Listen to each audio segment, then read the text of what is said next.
भगवान उनकी आत्मा को शांति दे। लेकिन थ्योरियाँ बहुत चल रही हैं सर, इसमें ये बता रहे हैं कि मैकेनिकल फेलियर, अब इसके टरबाइन का RAT का जो टरबाइन होती है तो उसको टरबाइन को बता रहे हैं कि जी वो एकदम खुल गया, जो कि गलत तरह से डिप्लॉय कर दिया गया। वो गलत तरह से डिप्लॉय हो गया भाई, वो ऑटोमेटिक भी डिप्लॉय किया जा सकता है कि पावर फेलियर अगर हो जाए तो उसको इमरजेंसी पावर सिचुएशन देने के लिए वो टरबाइन डिप्लॉय हो जाती है, या मैनुअली उसको डिप्लॉय किया जाता है कि जब पायलट देख ले। लेकिन RAT के अंदर कहीं पे भी इतनी पावर नहीं होती है कि वो प्लेन को टेक ऑफ कर दे। ओके। फिर आती है मेंटेनेंस की बात। ये बात बहुत लोगों को पता नहीं है सर, आज भी एयर इंडिया की जो मेंटेनेंस है वो भारत सरकार के ही हाथ में है, टाटा के हाथ में नहीं है। अच्छा, ये मैं आपको दावे के साथ कह रहा हूँ क्योंकि ये बात पक्की है। अब अगर मेंटेनेंस ठीक से नहीं हो रही है और मेंटेनेंस इशू था तो कई बातें हैं कि किसी पायलट ने या किसी टेक्निकल इंजीनियर ने उसके अंदर प्लेन में कोई टेक्निकल प्रॉब्लम पहले पाई तो उसने क्या अपने सुपीरियर को बताई, सुपीरियर ने उसकी जांच की, उसकी जांच करके उसको ठीक किया। इन सब के ऊपर बैठा है हमारा DGCA। ये सब लॉग बुक में मेंटेन किया जाता है। कभी भी किसी भी प्लेन के अंदर कोई भी प्रॉब्लम होती है या उसका रूटीन चेकअप भी होता है जो कि हर बार होना होता है, उस चेकअप के ऊपर DGCA का ऑडिट किया जाता है कि आपने कब कब क्या सिचुएशन देखी और उसके ऊपर आपने क्या क्या अपना उपाय किए जी। तो ये अगर गवर्नमेंट के हाथ में है, गवर्नमेंट में किस डिपार्टमेंट के हाथ में? सिविल एविएशन मंत्रालय के पास। सिविल एविएशन, अच्छा। तो अगर सिविल एविएशन मंत्रालय के पास है तो सबसे बड़ा प्रश्न चिन्ह तो उन पे लगेगा।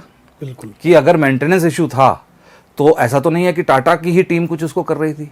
सर अमूमन ये देखा जाता है कि जब भी कोई प्लेन कहीं से आता है या जाने से पहले उसकी प्रॉपर चेकअप होते हैं, प्री फ्लाइट चेकअप जिसे कहते हैं, तो उसको चेक करने के लिए एक टेक्नीशियन होता है और टेक्नीशियन के बाद इंजीनियर होता है जो उसको पूरा वेरीफाई करेगा कि हाँ ये चेक वो चेक वो चेक। अब ये सब चेक करने में टाइम लगता है और जो इंजीनियर है उसके पास कई फ्लाइट्स खड़ी हैं जिसको उस पर सुपरवाइज करके चेक करना है फिजिकली।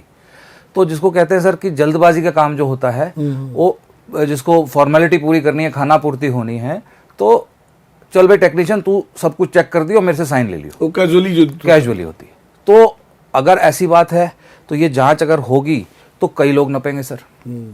कई लोग इसलिए नपेंगे कि टेक्नीशियन, इंजीनियर, फिर DGCA क्या कर रहा था, आंख बंद करके बैठा अपने ऐसे कमरों में AC चला के कि भैया हो जाएगा कोई बात नहीं। जब इंस्पेक्शन करने का DGCA के अधिकारी जाएंगे तो चाय समोसा खाने जाते हैं क्या सिर्फ, क्यों नहीं काम करते हैं?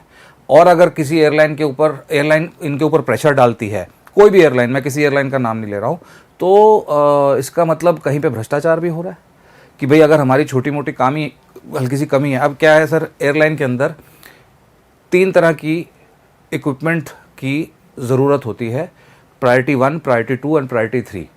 अब प्रायोरिटी 1 की इक्विपमेंट की ऐसी प्रायोरिटी होती है कि मान लीजिए कोई भी प्लेन के अंदर कोई ऐसा पार्ट ख़राब पाया जाता है या नॉन फंक्शनल है या क्या है, उसको with in few hours replace करना है, तभी वो प्लेन उड़ेगा, नहीं तो नहीं उड़ेगा।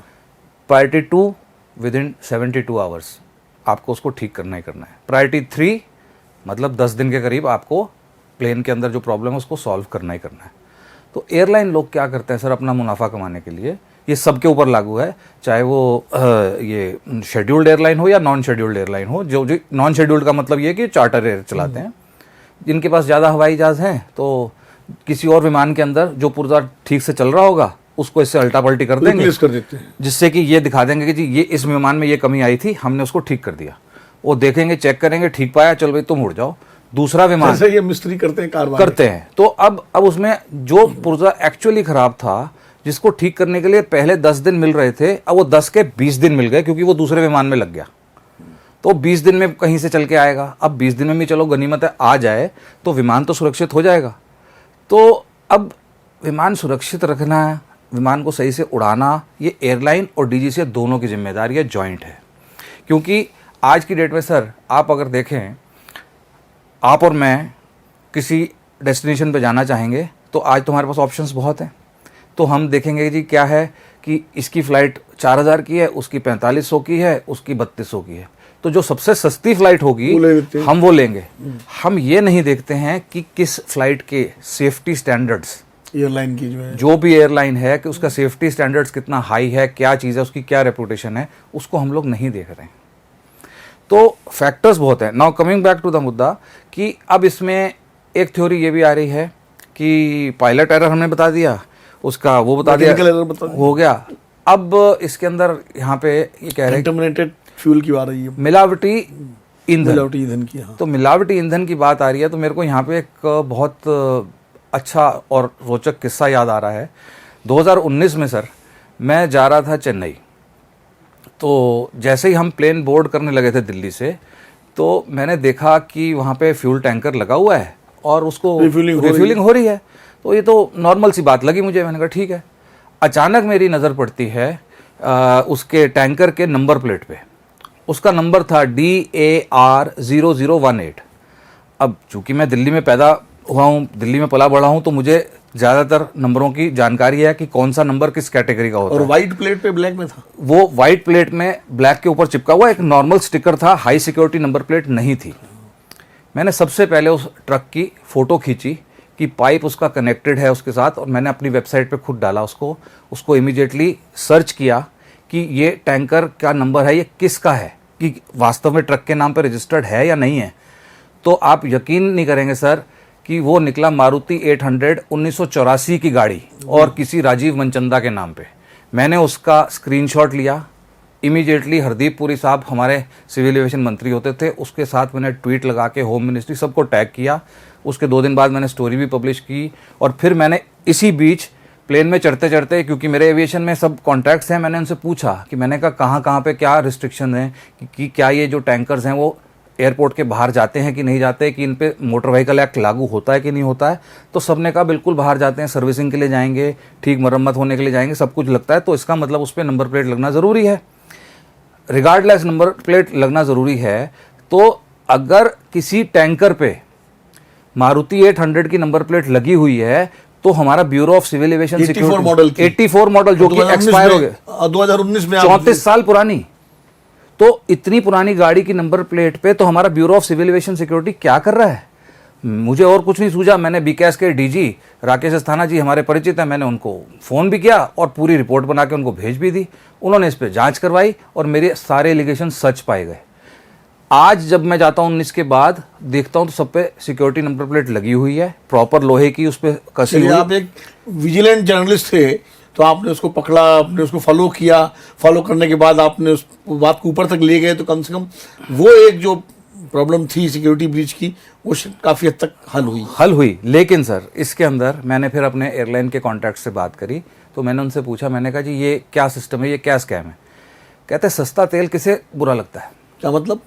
सस्ता तेल का मतलब मिलावटी तेल होगा, तो मिलावटी तेल है, या चोरी का होगा, चोरी का होगा, कुछ भी हो सकता है। अब मारुति 800 के नंबर पे आप सिचुएशन को इमेजिन कीजिए कि मारुति 800 है, वो किसी टाइम पे किसी के नाम पे रजिस्टर हुई होगी और वो अलाउड होगा कि अंदर तक टारमैक तक आने के लिए गाड़ी अलाउड है, अलाउड रही तो कोई वीआईपी मूवमेंट के हिसाब से या क्या है, क्योंकि नंबर भी 0018 है, तो गॉड नोज कि क्या सिस्टम है क्या है, तो हम इसमें डिबेट नहीं करते। अब वो गाड़ी के नाम पे टैंकर कब से चल रहा होगा, ये जांच का विषय है। कितना उसके पेट्रोल उसने चोरी करके किस किस एयरलाइन को बेचा, उस पर बड़ा बड़ा इंडियन ऑयल लिखा था कि इंडियन ऑयल एविएशन फ्यूल, जो जैसे टैंकर पे लिखा होता बिल्कुल बाकायदा, वो फसाड ठीक था।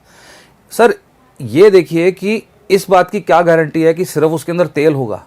कभी उसी दिन आतंकवादी बैठ गए, प्लेन हाईजैक भी तो हो सकता था। नहीं, सिक्योरिटी ब्रीच तो है ही, पूरा सिक्योरिटी ब्रीच है। अब मिलावटी तेल अगर तब से चल रहा है तो अब क्यों नहीं हो सकता? हम मिलावटी तेल को भी दिल्ली पुलिस ने करीब 25,000 लीटर जो है पकड़ा है कि वो उसको तारपीन बना के बेच रहे हैं, सब कुछ कर रहे हैं, तो वो भी चोरी का, लेकिन वो सोर्स से चोरी हो रहा है, यहाँ पे एयरपोर्ट से चोरी नहीं हो रहा। अगर वो सोर्स से चोरी हो रहा है और तारपीन बन के बिक रहा है तो वो एयरलाइन को भी बिक रहा होगा डेफिनेटली। तो अब अगर किसी लालची व्यक्ति की ये भावना जाग जाती है कि अभी तक तो मैं 100 में 10% तेल में मिलावट कर रहा हूँ, अब आज 20% मिलावट करके देखते हैं, तो उसके अंदर लालच जाग गया, तो 20% मिलावट अगर करी है तो ये हाल हुआ। ये भी एक थ्योरी हो सकती है, बिल्कुल थ्योरी हो सकती है। अब जांच में देखते हैं क्या निकल के आता है। अगर ये है तो सर बहुत अलार्मिंग सिचुएशन है कि 2019 में मैंने ये चीज़ एक्सपोज की है, तब भी हमारी अथॉरिटीज़ नहीं जागी हैं। सिविल एविएशन है और डीजीसीए है और हमारे bureau of civil aviation security है। क्या कर रहे हैं ये लोग? ये लोग सिर्फ खाना पूर्ति कर रहे हैं, कागज अपने पूरे कर रहे हैं। हाँ भाई, किसी ने एक गलती करी तो उसके बाद क्या हुआ, उसको आपने दोषी को सजा दी कि नहीं दी? अगर आप ये वीडियो YouTube पर देख रहे हैं तो हमारे चैनल को सब्सक्राइब कर बेल आइकन दबाएं और Facebook पर देख रहे हैं तो हमारे पेज को लाइक करें।